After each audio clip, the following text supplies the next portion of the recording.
Okay, good morning, everyone. My name is Natalia Rosa, and I'm moderating today's session. With me today, as always, our legal eagle, Elizabeth de Stadler. I hope you guys are keeping warm and sane. It's bucketing down here in the Western Cape, which is fantastic. We'd love to hear from you, so perhaps if you would just let us know, like Beverly has done, where you are calling in from or connecting from. And you can also use the chat to ask questions or to comment on each other's comments. But we'd also like you to pose your questions in the Q&A folder. So there's a Q&A folder at the bottom of your screen. Click on it, type your question, and that comes through to me.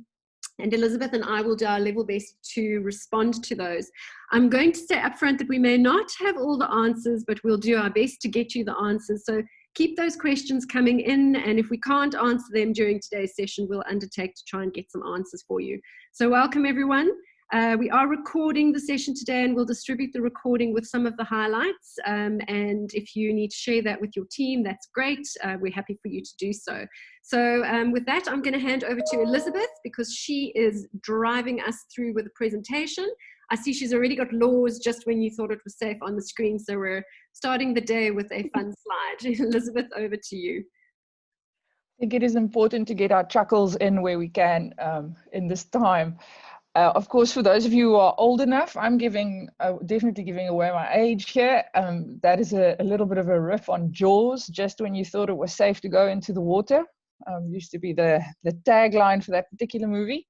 And let me say up front that it is a very, very strange time to be a lawyer. I was writing an opinion last week for another client, and while I was doing this in that day, the law changed a couple of times. And I think it's worth noting that, you know, we are in unprecedented times, even for legislatures, for lawyers, in that we are seeing this rapid sort of creation of regulations. And so it is really not surprising that it hasn't always run smoothly. So I will state my position clearly right up front is that I think that government is pretty much doing as well as can be expected, and it requires an enormous amount of faith and patience from our side. I will be talking a little bit about what is in the level 3 regs that we've all now gotten used to a little bit, obviously focusing on what the implications are for you guys from a business perspective and how I think you should be thinking about these regulations. I'm going to ask Natalia also just to update you on a presentation that Otto, our CEO, did before the portfolio committee earlier in the week, which gives us a little bit of insight into what we as an industry think should happen after level 3. And then, I'm going to take you through as best I can what we know, what we don't know, and how I think you should navigate all of this uncertainty. Right. So, as you all know, we're all trying to dip our toes back into the water. We're not quite after COVID-19, but we're seeing a gradual opening up of the economy. And the question is, okay, how do we navigate all of this rapidly changing list of what we can do, what we can't do, as we move through the different levels of opening the economy? Right. So the first thing that I just want to talk about a little bit is where we are at with level 3. Some of you might have seen last week that one of the courts declared parts of the level 4 and level 3 regulations unconstitutional. And this is a very complicated area of law, constitutional law. I don't like constitutional law much myself, but this forced me back into it. And what I want to say to you guys today is, in an attempt to simplify things a little bit, is unless you are a constitutional law scholar, you shouldn't pay too much attention to all of these court cases. And the reason why I say that is in part because of the industry that we find ourselves in, the travel industry, but in part just about the nature of all of these applications, right? So what is very likely going to happen is, once government's appeal to the Constitutional Court is heard, and this goes for all of these applications, and there are a bunch of them out there. The only one that really can change people's lives, it feels like, is the cigarette ban, right? What's going to happen is they're going to end up before the Constitutional Court at some point, and what that court is going to find, we obviously don't know. They might find that the other courts were correct in that the regulations are not entirely rational, or they don't meet the criteria of combating the pandemic, and they're going to send some of the ministers back to the drawing board. What we are 99.5% certain the Constitutional Court won't do is strike down these regulations without giving government the opportunity to replace them with different regulations, right? And the reason why a court won't do that is because parts of these regulations are clearly fit for purpose. In other words, parts of these regulations we know from experience in other countries that are ahead of us in the pandemic sense, do combat the virus. And if the court were to yank the regulations out from under us, more people will die from the virus. So what we are very certain the courts will do is to make sure that the regulations remain in place until such a time as the minister can come up with new regulations. Right. So I think from that perspective, read these articles. They've, just for the sake that they are interesting, I myself find them quite comforting, because what we are seeing is a constitutional democracy at work. The government is being held to account, and that is a very positive thing. But will that change our lives dramatically, particularly the lives of people who are in the travel industry dramatically in the short term? No, I don't believe that they will. So at this point, I think it's worth acknowledging, and we're going to go through the devil's in the detail, but we're going to go through the detail of the level 3 regs and what they say and what they don't say in a moment.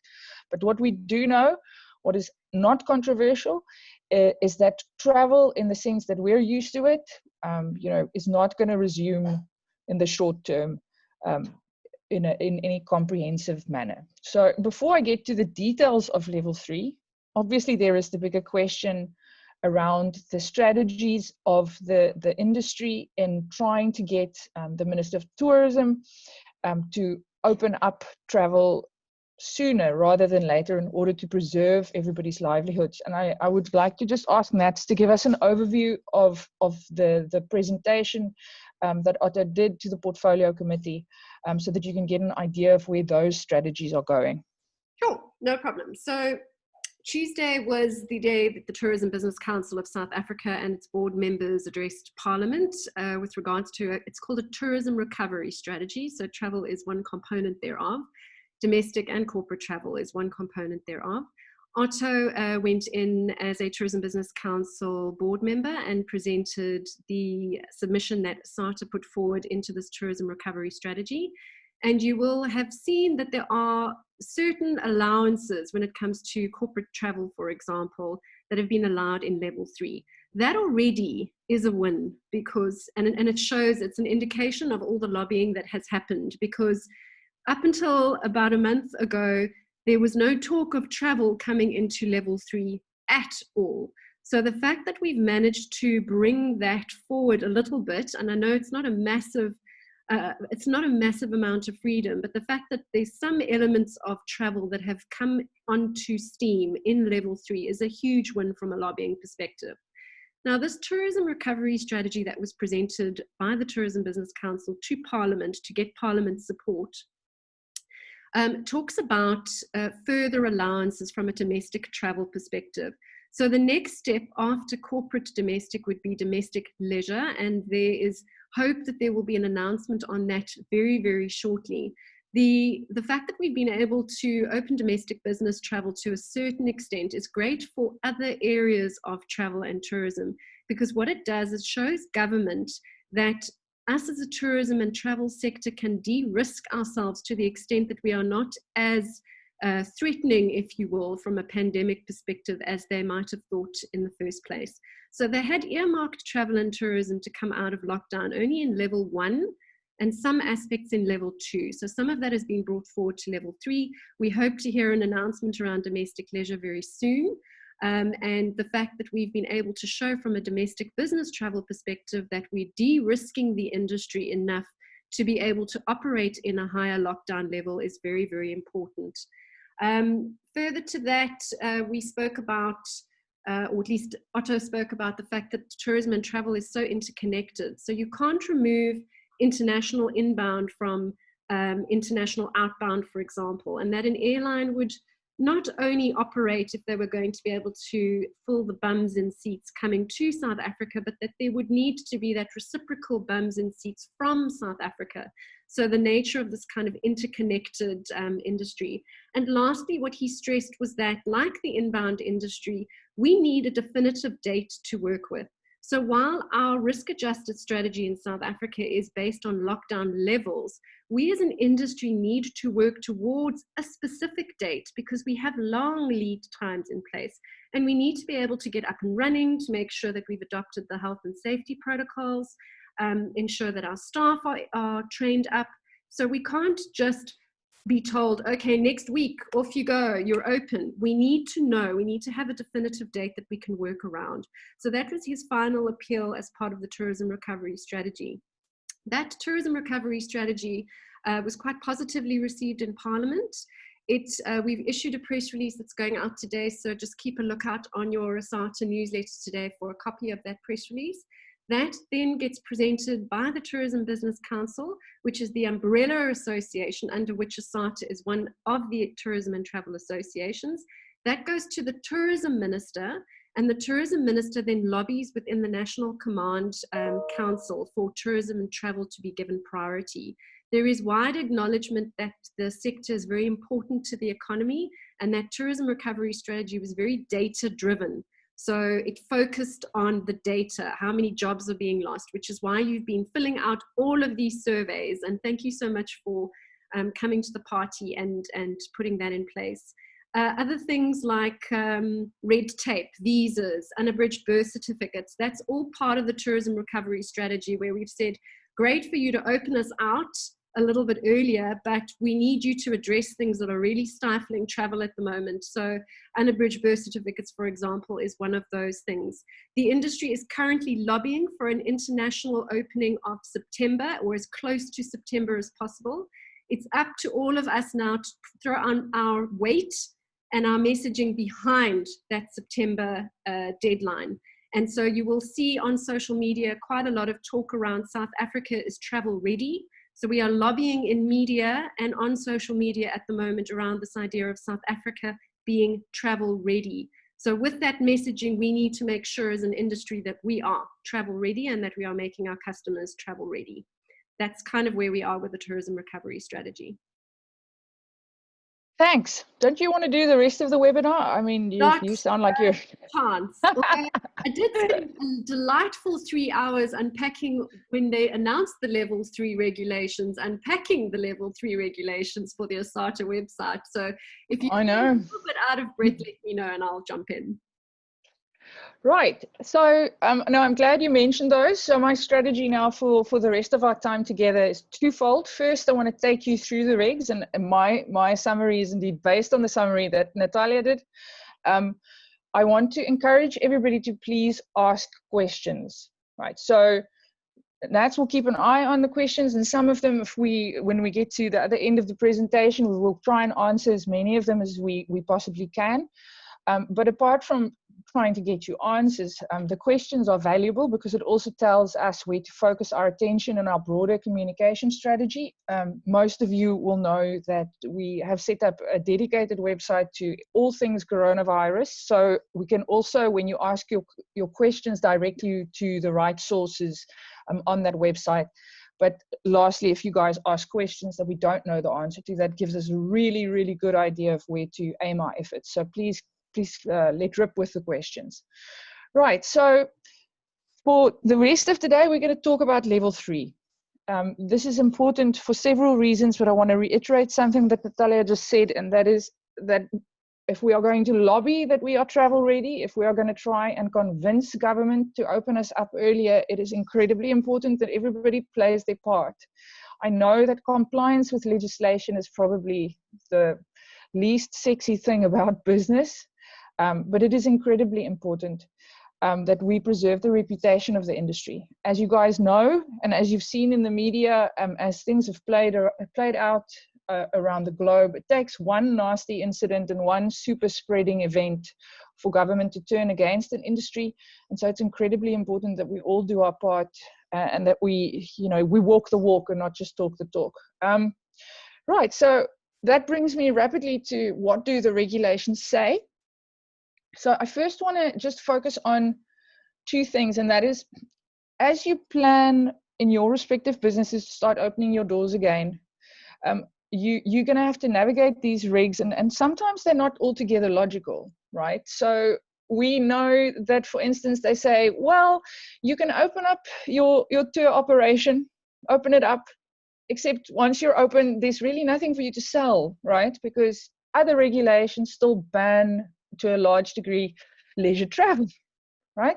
So you need to constantly not only be thinking about what do I need to do in order to open up my business, but by virtue of the fact that we are in the travel industry and the regulations regulate what kind of travel is allowed, you need to start asking yourself the question, it's all good and well to say I can open up, but what am I selling, right?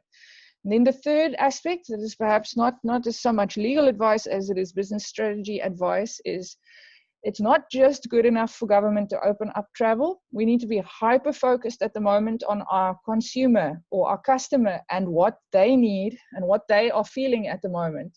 And we all know, and certainly from work that Natalia has done, that what is actually a kind of a glimmer of hope on the edge of this very, very dark cloud is that one of the things that drive people towards using a travel agent, for instance, is the fact that we can navigate uncertainty. What the pandemic has created is this massive amount of uncertainty. So it actually presents us with an opportunity to underscore our value in the travel and tourism value chain. And that is that we can help you navigate this uncertainty. And so that is sort of the third reason why you must really familiarize yourselves with stupid things like, if your customer is allowed to travel, what kind of paperwork must they have? Where can you find that paperwork? Now, ASATA has done quite a lot of that job for you guys, but that you should almost see as part of your service now, is to say, customers are uncertain, travelers are uncertain about what is going to happen to them if they do travel. Part of our services has to be to make them feel more sure of themselves and to give them advice. That is, after all, what we are. Right, so who can travel and where can they travel to under level 3? So this is a summary of that the article that Nats was referencing earlier. Right, so who can travel? We know corporate travel is allowed if you can demonstrate that it is necessary. And if the service that you render is permitted under alert level 3, you can travel for purposes of moving or caring for a family. Members of parliament can travel. We know that learners or students returning to school or university can travel. Now, this is an interesting one, right? Because if you are going to want to get some of that business of students returning to campus, you need to have your finger on the pulse as to which campuses are opening and which students can go back and how many. Under level 3, campuses are allowed to welcome back 30% of their students. We also know that the schools are starting to reopen. I myself am incredibly excited about grade R opening up in about a month's time. My child has become a very good lawyer from sitting on my lap for half of these webinars at least. But the point that I'm trying to make is, in order to do our jobs as travel agents and in order to get a segment of what little of our industry is open at the moment, we need to understand how these regs play with each other. Right. People can travel for funerals, people can travel for medical treatment, and people returning to their place of residence from a quarantine or isolation facility can travel. Right, so that's the who can travel under level 3. It is, as Nats pointed out, quite limited, and it is focused on corporate travel. So there's nothing in here for leisure. That's what made some of the tourism directives around these regs quite difficult to understand. Is what is the point, for instance, of a tourism operation opening if people are not allowed to travel for leisure yet? Where can you travel to? International travel is still closed for all intents and purposes. Nats talked about the timeline for opening that up. Unfortunately, I think we're going to have to live with quite a high level of uncertainty in that arena, because each country is on their own on their own time frame. We're already seeing some international travel happening in the rest of the globe, people who are slightly ahead of us on the exponential curve of this pandemic. So as we move through the pandemic, we are getting more and more certainty. Why I mentioned that is, for those of you particularly in outbound, you are again going to have to keep your finger on the pulse of what's going on around the rest of the globe. Even if South Africa's international travel opens up, it's going to be still an open question of where can people travel to and what is going to happen to them when they get there. So for instance, let's assume the government listens to us and international travel opens up slightly more and slightly sooner than we all believe. You're going to have to be able to advise your clients on what is going to happen when they land to where they're going. Are they going to be put in quarantine? What's going to happen when they come back? Are they going to be in quarantine when they come back? Keeping keeping your eyes out for those kinds of directives is going to be incredibly important so that you can give travelers assurance. You can travel, very limited travel between provinces, and you'll see on the next slide what I also point out. It's all good and well that people can travel between provinces, but which travel service providers are providing that service right now is an open question. So no domestic passenger air travel is permitted for recreational, leisure, or tourism purposes, and there are only a couple of the airports that are open. Right, so that's basically a high-level overview of where we are at. If you want to keep up with these movements, again, I would encourage you to do what I did, and on all my browsers, I enabled alerts to come through from the coronavirus site, so I get a little pop-up whenever Nats posts something, which is very, very often. It's a wonder that she's still standing. Right, so now that we know, okay, some travel is permitted, we also need to keep an eye out, and I'm mindful that this slide might already be outdated. These things are changing fast. So if we say people can fly, who's doing the flying, right? So there's some limited activity opening up from an air travel point of view. It's, a lot of these flyers have to also do some very difficult math at the moment, right? Because it's extremely expensive to keep an air in the plane, a plane in the air. So they have to calculate whether it's worth their while to open up. The big red herring, of course, on this slide is SAA. Who knows what's going on with SAA? All I can tell you there is that ASATA is very close to the business rescue process as it is unfolding. And again, what it looks like at the moment is that government is hell-bent on saving some parts of SAA, and that there will be a South African flag carrying carrier in future. Again, you must just keep an eye out for that news. I realize that's also relevant for many of your customers because they hold vouchers in the name of SAA. We are working incredibly hard to make sure that whatever happens to SAA, that the value represented by those vouchers will be redeemable by the travel agents and by their passengers, and keeping those vouchers as flexible as possible so that you guys can use them for different passengers, etc. So we are aware of those challenges, and Otto sits on the creditors committee, and we are lobbying hard on behalf of the industry to make sure that whatever business rescue plan is tabled at the end of the day favors the trade and restores some confidence on our part that they will honor the vouchers that have been issued. Now that they can fly, where can your customers stay? So again, some bed and breakfast and hotels have reopened for business, but there is no leisure travel still, right? So they've relaxed some of the more stringent requirements about needing letters from ministers, etc., to operate. Here is where I want to, Natalia kept referring to de-risking ourselves. That sounds to me like de-lousing, but I suppose it isn't altogether different. This is where things get really important because, again, it's going to take what they call super spreading event for us to lose the confidence of the government that we are keeping to the protocols, health and safety protocols that are in place at the moment. So for those of you on the accommodation side, we all need to work together to make sure that we adhere to all of the health and safety regulations as they come out and do best practice so that we can protect the customers that we do have. Right. what activities, and this is where things get a bit strange, can customers do, right? So we can hunt, presumably in our backyards. This is the one that I don't understand, right? So as far as I can tell, I can hunt as long as I don't travel anywhere to do it. So that was a bit bizarre. We can hike, but not in groups. Certainly, I was out last weekend. It got so busy on Lion's Head that they closed Lion's Head. So people are taking chances with the hiking and certainly doing that in groups. Car rentals are allowed again. Conferences, events, entertainment activities such as festivals are not going to be permitted for quite some time still. You know, it's difficult to forecast when those kinds of activities are going to reopen. It's also difficult to forecast when people are going to feel comfortable, you know, to go to a music festival and live on top of each other again. So those two things always go together.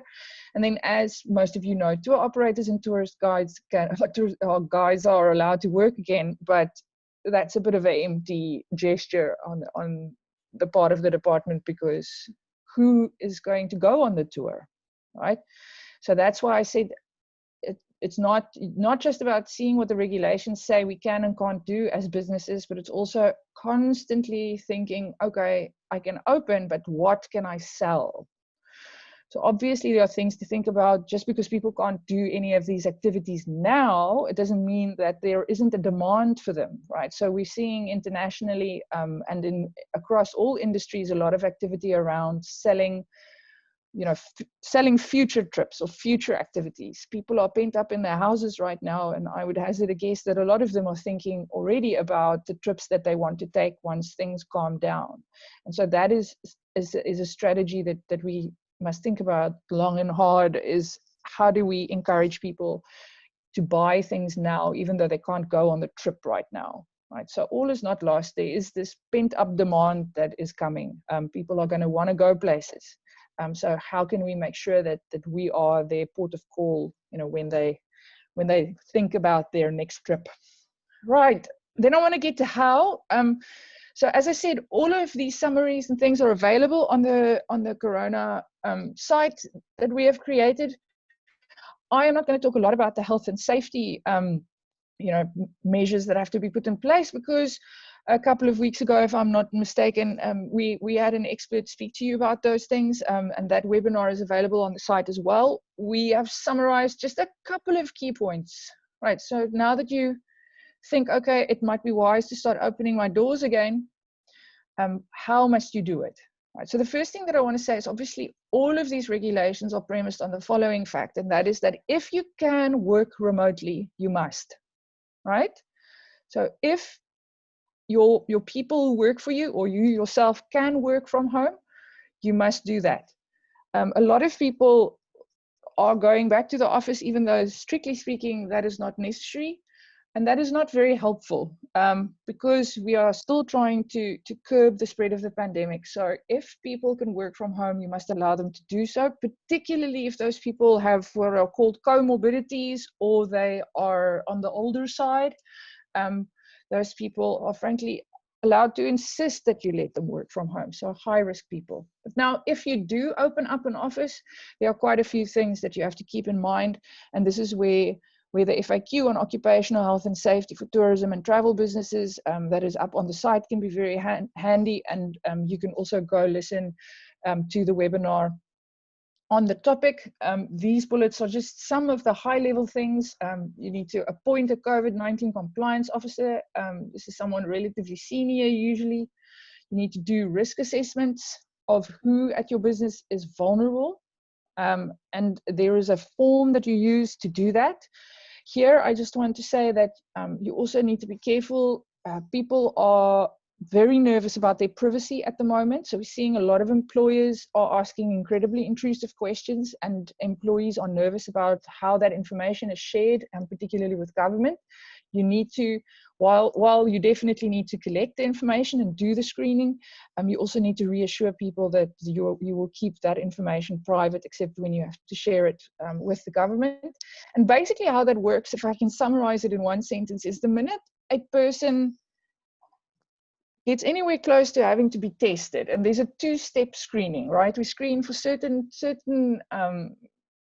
symptoms, and then if a person has a temperature, we do a further screening, and if they have some of those symptoms, they have to go home and they have to go and get tested. At the moment, we also know not everybody is being allowed to get tested. They might just have to self-isolate. It's at that point that the tracking and tracing arm of the whatever local government you are in might get triggered, and information gets shared with the state.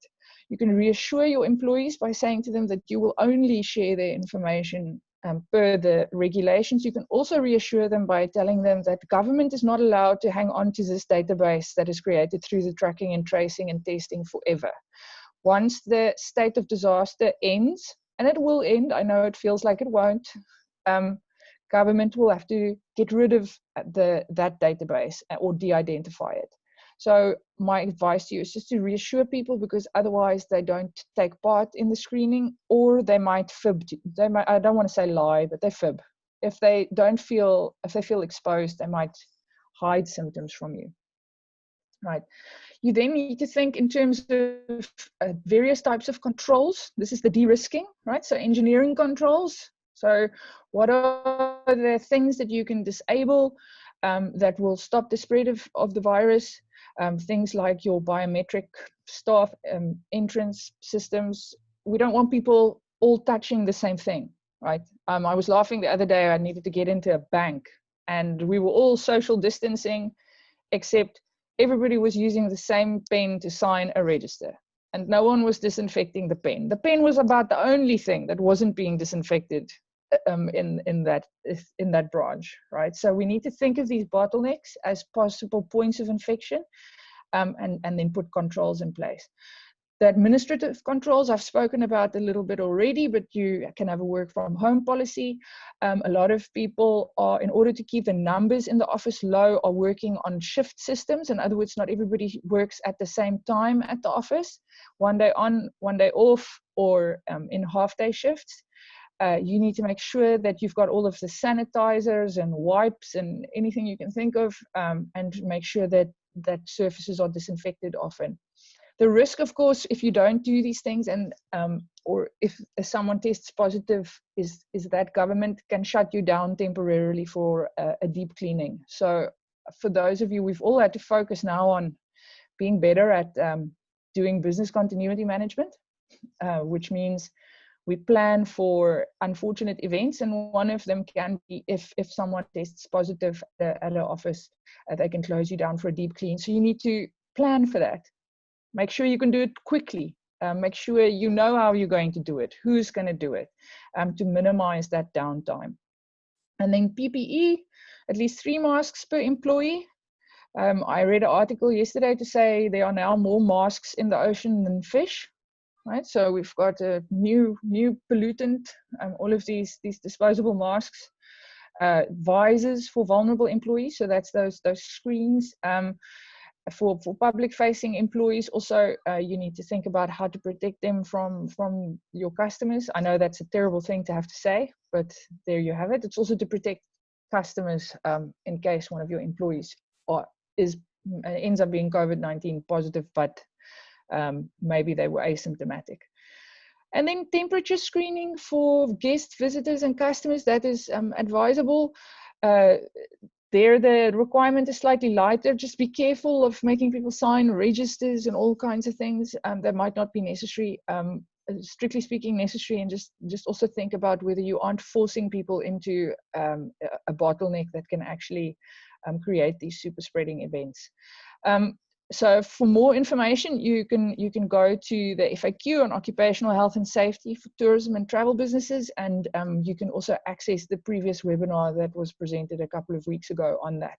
I don't know if you've got anything to add there, Nats, on this particular topic. No, the webinar was absolutely, I mean, it was very long. It was a 2-hour webinar, but it was so useful in terms of actually unpacking exactly what you need to think about in a workplace arena. And we got a lot of questions in that came in on that webinar. And we developed a very robust FAQ, which is sitting on the ASATA coronavirus website. I will share that link in the chat. And I will also share that when we send out the recording of today's mailer so that you've got it on hand. Okay. Well, I can see questions streaming in, so let's get started on those, I think. Yes, I have tried to answer a few of them as we've been going along, because we're getting them in both the chat and on the Q&A. And please keep the questions coming through. Even if we're not able to answer them, what it does do is give us a very good understanding of where your pain points are so that we can try and get some answers for you. And a lot of it is around kind of very specific examples, but as a lot of people are saying, it's all a little bit contradictory. Everything is a little bit contradictory. So it's very actually, when we answer these questions, answer them. So Cananello asked, for example, can he travel across provinces from his home in Johannesburg to his other house in Cape Town? So the regulation summary says that you can travel for the purpose of moving to a new place of residence. So if you wish to interpret that to respond to your question, then yes, absolutely, you would be able to. So I would go for it. Yeah. I've had that question now a couple of times. People wanting to, because they're going stir crazy, wanting to go to a holiday home. Obviously, there's a bit of risk, because I think it's also worth saying that the police doesn't seem to have I'm trying to be diplomatic now, a very good handle on what the regulations mean themselves. So we're seeing a lot of inconsistent enforcement of the regulations. So for instance, you will hear of someone who got stopped on their way to the holiday home and nothing bad happened. And then the next day you will hear, of someone who was relocating to their second home and they got fined 10,000 Rand. What I want to say now, which unfortunately we're recording, so I won't be able to deny it later, is because these regulations are not that clear, it's going to be quite difficult for government to enforce all of these fines. And so frankly, I'm not a real lawyer in that sense. I like taking chances. So if you want to go. It's a bit, yeah. Okay, so let's actually get through as many of these questions as we can. Lynette said, will the 14-day quarantine be taken away when travel opens? We don't know, Elizabeth. We don't know what regulation the government is going to put in place when they eventually do lift us out of lockdown. But you can be assured, as soon as we do know, we will communicate it to you. I absolutely promise you. A couple of questions around parents being able to travel to go and see their children. Or we have Charlene, for example, saying, at least not Charlene, we have Nikki saying that a businessman traveling to Joburg who has to take his minor daughter with him, will this be permissible? So he can travel, because based on what our regulation is saying from a travel perspective, that as long as he can prove and he has a permit issued by his employer, which corresponds with the form, the link is on the document here, that he can travel. But I don't know if it talks about minors. Do you know, Elizabeth? If he is the sole caretaker of that minor, in other words, it's not like there's someone at home who you can leave the minor with. My understanding is that you're allowed to move children so that they are being taken care of by their legal guardian. Okay. We've received quite a lot of questions around refunds, around charge, around. I'm happy to answer them. Okay, great. And just to respond if I can. Okay. Just to respond to all of you actually who are asking the question, very well aware that that's happening. We have put out quite a lot of media coverage around that. People will read what they want to read, but we are on it. So sorry, Nat, I haven't been keeping an eye on the question. What are you responding to? There are quite a few questions around, airlines. Can airlines legally ADM us if clients do a chargeback? But what I want to do is, in this webinar, is try and focus on the level 3 regulations, and we undertake to get back to you with regards to those specific questions, either on a separate webinar, or we can do it as part of an FAQ. But we're here to talk about the level 3 regs. We know that this is a pain point for you, and thank you for raising it. But let's just try and get through all the level 3 reg questions. Yeah, if we have time at the end, I'm happy to talk to them about refunds and what's happening at the moment. A pain point. Some of the questions have come out asking about the forms that have to be filled out. Those forms are all detailed on the coronavirus.asata.co.za website. We've provided links to those forms, and I'm going to just paste in the chat again that web page that has a summary of all of the level 3 regulations that are relevant to you, and then links to the documentation that your customers will need to have. So, okay, let's go through these questions. Taryn, I think we've responded to the question around parents visiting their children in other provinces. If you feel we haven't, let me know. Debbie, I have clients stranded in Ireland. They have contacted DIRCO and they've offered them flights Frankfurt to Joburg on the 12th of June. They don't have visas for Europe, and DIRCO SAA could not assist with connecting flights, so they could not get to Frankfurt to catch the flight. Now there are flights with KLM, so I have called them and they say that they're not allowed to bring any passengers into South Africa, only take European passport holders out of SA. If they could get on the KLM flight, then they could remain in transit in Amsterdam and therefore would not require a visa. How do we help our clients when there are options but our government won't allow us to use them? I know there have been lots of these cases, Debbie, and the regulations don't speak to that specifically. This is probably something that ASATA is going to need to lobby government directly on. Elizabeth, do you have anything to add there? I haven't heard anything recently about the repatriation kind of flights, so we're going to have to get back to you. Okay. Charlene, if someone in Joburg has been retrenched and they want to return to their parents' home in Eastern Cape, would they be able to get a permit to travel? They can absolutely travel. There again is a form. If you go onto the website that I've pasted in the chat, under the travel header, one of the provisos is moving to a new place of residence. And there is an affidavit link. It's Form 6 of Annexure A, which they need to complete, and then they can travel. So that information is in the summary. I have a corporate client based in Cape Town on an EU passport, but has an office in London. Is he allowed to take a repatriation flight to London? My understanding was that anybody who was allowed to work overseas would be able to travel internationally. I think that was fairly clear in the regulations. Elizabeth? Yeah, you're right. Okay, all right. They can go back to their country of origin. Okay. Beverly, I have a situation where I need to get travelers from SA to Ghana to work on a mining site. I'm getting quotes for a charter, Joburg, Accra, Joburg, whereby we'll bring back guys who've been there since January. I've been in touch with the SA High Commission in Ghana asking what is needed. I keep on getting the response that the borders aren't open. My understanding that is for work purposes, we can get travelers to Ghana from South Africa.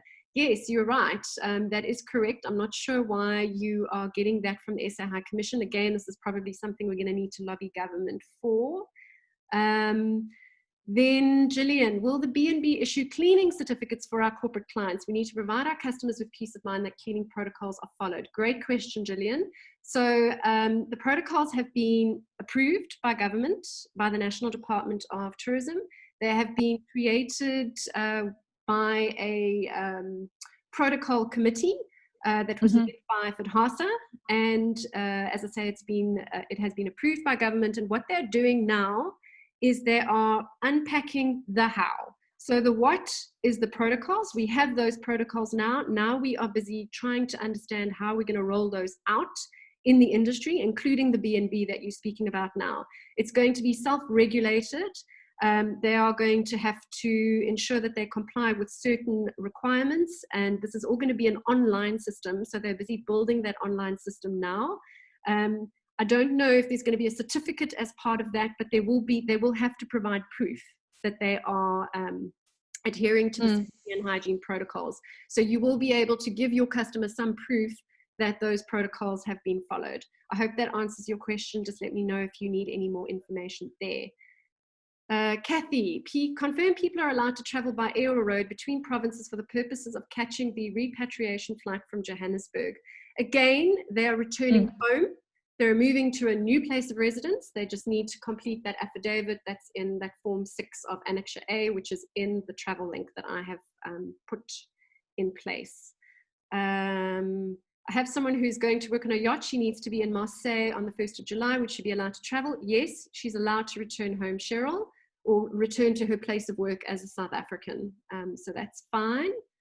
Anonymous, I have received a request for a South African business traveler to go to Zimbabwe for business purposes for the next 6 months. As far as I understand, the answer is no, as he does not have an existing work permit for Zim. The client seems to think that the Zimbabwean High Commission will need to assist with docs in the process. Do you have a process for these sorts of clients to follow, and what the documents are required? Offhand, no, Anonymous, but I will find out for you. Emma, travelers from neighboring countries who wish to join any repatriation flight from South Africa, if they get clearance by road, would they need to quarantine 14 days? That's a good question. I don't know about the neighboring countries. My understanding is yes, but I'm not 100% sure. So that's one I think that we can get back to you about. Okay, if the parent doesn't have a permit for business travel, are they allowed to visit their children if they're in another province? Doesn't say so in the regulations, which would be diabolical, actually. But this is the issue, is that there are so many different permutations of situations that no regulation can cover all of them. Yeah. What does common sense tell you, Elizabeth? And they're not the primary care parent. They're not a care, yeah. My impulse is no. But I mean, plenty of people are doing it. Yeah. Just incidentally, we talk about level 3, but we believe there are going to be 3 iterations of level 3, as I've been told. So, you know, it could well be that those regulations are updated in a week's time, and then the exercise that we're doing now will kind of be half moot. But I promise. Yeah, I feel like I want to go back to my first slide, because that's where we are now. Laws, just when you thought it was safe to go in the water. Yes. Okay, all right, perfect. Latham, since we just, okay, that's a refund question. I'll leave that to last. I have a client, SA passport holder, who needs to travel from SA to USA for work. Are there flights for the corporate clients out of SA? There are repatriation flights. This is an important point, guys, because we issued an advisory a couple of days ago. The repatriation flights are organized by DIRCO, and there's a reason why DIRCO is organizing them, because there's a ton of logistics that has to happen, and you've got to connect the dots, etc. So they're not for commercial use. You can't book a repatriation flight on the GDS and send off your customer who needs to go back to work. It has to all be handled through DIRCO, unfortunately, at the moment. So there are flights for these corporate clients out of SA, but they are repatriation flights. Angela, I have an SA citizen with UK study visa that needs to get back to London and continue with her course. UK Embassy have given us a letter to confirm they will accept her KLM flights. Do we need to arrange any other docs like a letter from HA, etc.? KLM don't know, and HA is not replying to my mail. Thanks so much. So all the documentation that you need when you are traveling is in this coronavirus.asata.co.za level 3 regulations, and then separate to that, the repatriation stuff. So I will happily send, I'll make a note, anything that's needed from a repatriation perspective to you guys, because there are a lot of questions around that particular point. Luana, we had a client drive across the border from Bots, and they had to remain in quarantine for 14 days in South Africa before returning to Cape Town. Oh. I've heard similar stories for Mozambique, so that's why I think that is the current approach. Pupendra, to catch a repatriation flight, are they allowed to stay in a hotel? In the hotel, let's say overnight, if traveling from another city? Yes, they are allowed to stay in a hotel. If they are allowed to stay in hotels. Hotels don't even need to register as essential services anymore. So they absolutely can.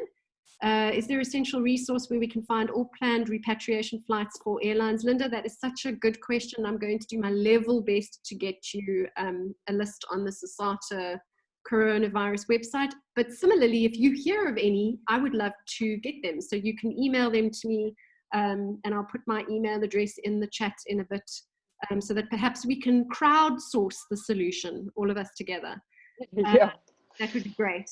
Let's see in the chat. We've got lots of questions in the chat. Do you have any idea whether government will speed up opening of other domestic routes besides the Golden Triangle? Clients are asking about Kimberley, Polokwane, etc.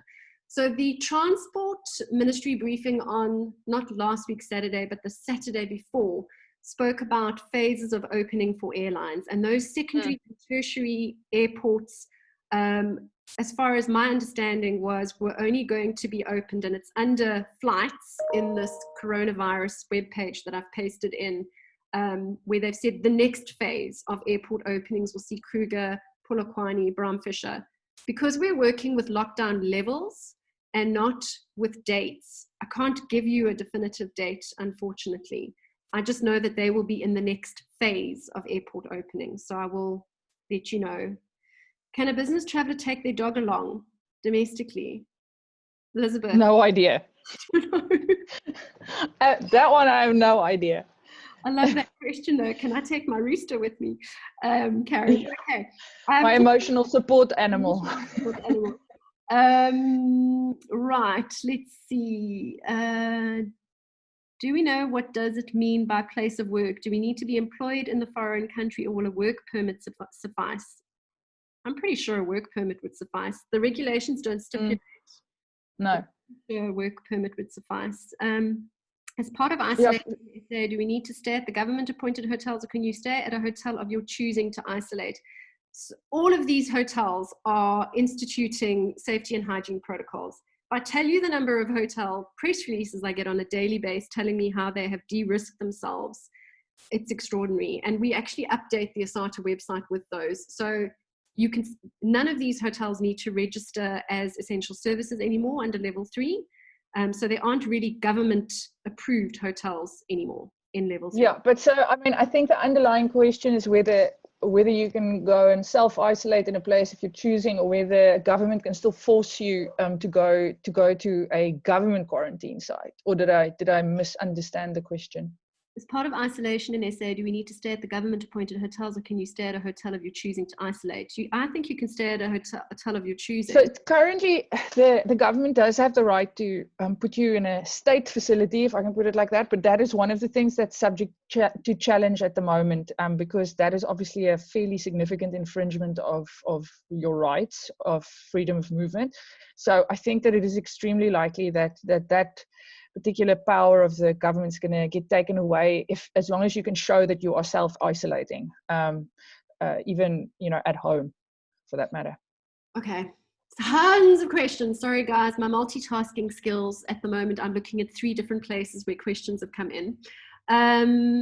So let's please give a summary of what is needed, documentation as well as process for following travel. Travelers flying domestically, travelers crossing borders, SA passport holders, other passport holders. So a lot of that, as I've said, is on that landing page that we created with a summary of the regulations and actual links to those documents. So go onto that page and see what documents are required there. Can a client self-drive for fishing? Yeah, I suppose as long as he's not standing on a beach. Good question. Or hunting, for that matter. Or hunting. Self-drive within your own province is allowed, and I know it is leisure a deal. It's very contradictory, I understand, but there are national parks and game reserves that have been allowed to open. So yes, someone can go to the Kruger National Park on a self-drive if they live in Mpumalanga or Limpopo. Yeah. Okay. So the intention there was the same as the hiking. As long as you're not doing it in a big group, and you don't actually have to get on a plane, and you don't actually have to stay over, these kind of day trips. It seems to me that's the direction in which they're moving, is that you can do those. Okay, a lot of questions around BA Com Air being back for domestic. So I don't have an answer for you on that. I'm sorry, but I'm going to try and find out for you. I checked recently. I mean, there's no new news on BA and Com Air. Okay, all right. They're in business rescue, so. They're in business rescue, right. We have clients stuck in Amman, yet we're not getting much assistance from DIRCO. What do you suggest? So this is clearly a big pain point. So I'll have a chat to Otto to see what we can do to get some clarity from DIRCO for you guys. So just leave that with me, and I'll see what I can do for you. Is there a refund? No response. How can we get a voucher? Okay, we'll deal with the refund questions in a sec. Is there a copy of the list that we can download to complete? Sorry, maybe just whoever asked that question, let me know what list, and I'll see if we can help you with that. Let's see. Guessing it's the documents. Yeah. The forms. I think what we might actually do, just to make your life a little bit easier, is just create a bullet point list with the documents that you can download, so that you can just use that as a resource. Magda, there was an email from BA Comer about restarting this morning. Okay. Really? Please read that, Magda, and come back to us in the chat, because I'd be very interested to know what's potting there. Refund policies of Emirates, Sandile.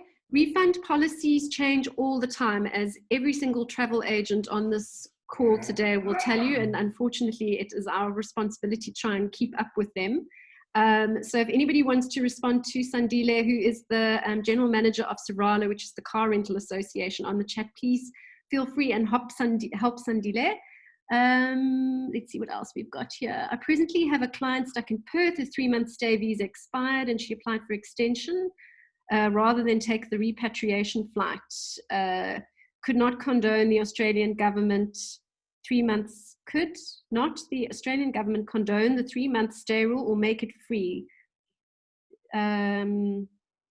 Okay, Johnson, I will try and see how we can help you with that one. There seems to be a lot of visa questions and other government questions, and I think that's usually negotiated on a government-to-government basis, bilateral. So I'll speak to Otto and see what we can do from that perspective.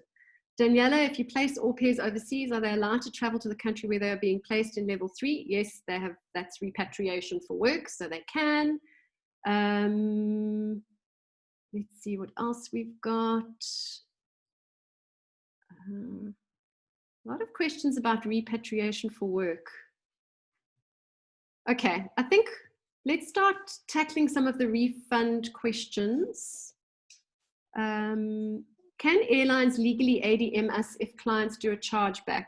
Elizabeth, want to weigh in?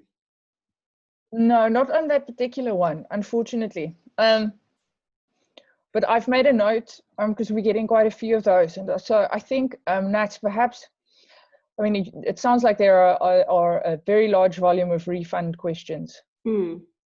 Yeah, there've been a fair amount of refund questions. Perhaps we should have another webinar. Yeah, I think that's a good idea. And guys, but we'll have a look. I mean, we'll have a look at those questions, and then I think we will either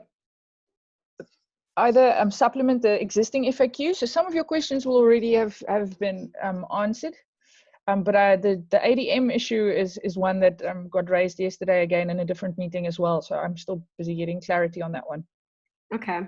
Good Lord, we're already at 12:59. Shush, that's gone. Very quickly. That's what I'm saying. If there are a lot of questions on refunds, it's been a while since we did one of our refund webinars, so we will schedule that one. Yeah.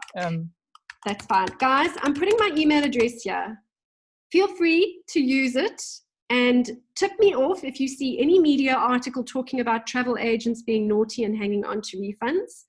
If you have any questions around the specific thing that you are needing to get answers for, I promise you we will try our level best to get responses for you, at least tell you if we can't, essentially. So my email address is there, natalia@bigambitions.co.za. We cannot provide you with the information you need unless you tell us what you need. And these webinars are a good way of us getting an understanding of what the pain points are so that we can develop the information that you need. So please, we're here to help you and support you. Use my email address, send me something if you have a question, and I'm very happy to try and answer as best I can. So I want to thank all of you for being on today's webinar, and to Elizabeth for showing us laws just when you thought it was safe. That's great. I do feel a little bit like that woman because of the rain in Cape Town over the Yeah, no, exactly. Thank you to all of you for joining us today, and please keep safe and keep strong. We are here to help you. Okay, have a good day, guys. Cheers.